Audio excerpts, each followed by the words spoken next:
Bonjour Olivier, bonsoir Olivier Artigol. Bonsoir. Merci d'être avec nous sur ce plateau. Vous êtes le porte-parole du Parti communiste français. Vous êtes sur la même ligne que Manuel Valls, vous comprenez cette vision des choses? Non, pas du tout.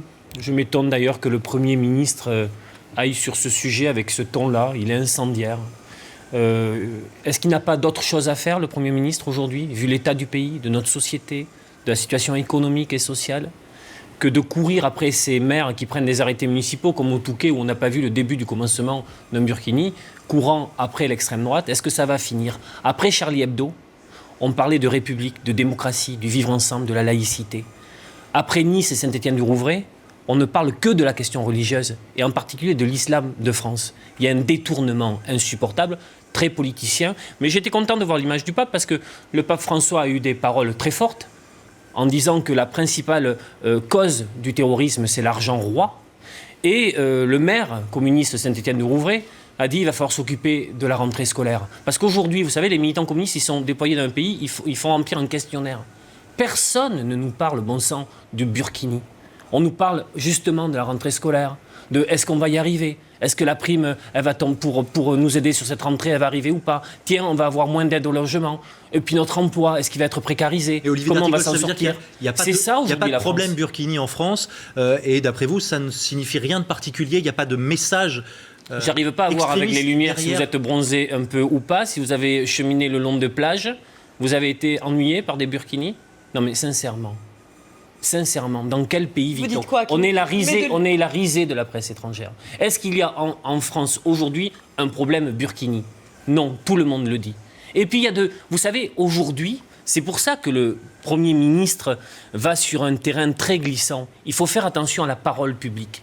Il faut faire attention au sujet qu'on met dans l'actualité. Il ne faut pas faire le jeu des terroristes qui, eux, veulent la guerre de religion, veulent le basculement vers la guerre civile. Je suis très inquiet par les images de Cisco. Donc, quand on est Premier ministre en responsabilité, on permet au débat public de s'élever. Vous dites quoi? Pas de dévisser comme ça. Vous dites quoi? Qu'il met de l'huile sur le feu, Manuel Valls, aujourd'hui? Oui, mais c'est un récidiviste. C'est pas la première fois qu'il se comporte comme ça. Lorsqu'il était ministre de l'Intérieur, il le faisait. Il n'y a pas de problème de voile à l'université. Aujourd'hui, et il dit en plus, je ne vais pas légiférer. Le burkini, il n'y a pas de voile. Or, il ne peut pas y avoir de dissimulation dans la loi française du visage. Et puis, il y a de la complexité dans toutes ces questions-là. Il faut lire aussi les témoignages des femmes qui portent le burkini. Il y a eu une enquête dans Libération, je crois, aujourd'hui. Mais encore une fois, est-ce que la réponse au sujet qui préoccupe la France aujourd'hui, c'est la question religieuse? Je ne le crois pas. Il y a tout de même des crispations autour de cette question religieuse. Oui, mais il dit je vais pas. Oui, mais la loi, pour le coup, n'interdit pas. Jean-Pierre Chevènement l'a dit il y a quelques jours, n'interdit pas le port du burkini. Ça, c'est la loi française. Absolument. Voilà. Donc, alors, pas question de la changer. Et dans le même temps, il dit je vais pas légiférer. Et dans le même temps, il apporte son soutien à des arrêtés municipaux de maires qui soufflent sur les braises, qui prennent des arrêtés alors qu'il n'y a pas de problème d'ordre public. Est-ce que vous vous rendez bien compte que c'est un climat... l'un des arguments avancés par ces maires. Est-ce que vous vous rendez bien compte que c'est un climat pourri, que l'air est vicié, que ça file dans la mauvaise direction, qu'il faut se reprendre, se ressaisir, et la responsabilité... Mais là, en l'occurrence, c'est Manuel Valls qui en fait un point de fixation dans le débat public et politique. Pour quelle raison ?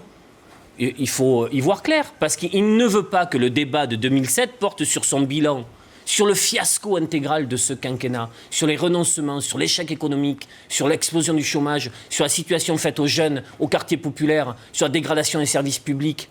Et il aimerait bien que toutes ces questions soient évacuées, sur lesquelles ils sont plutôt en très grande difficulté, et qu'on parle uniquement de la question de l'islam de France. Voilà la vérité. Et il faut donc, comme le dit votre émission, décrypter ça. Il y a une énorme arnaque autour de tout ça.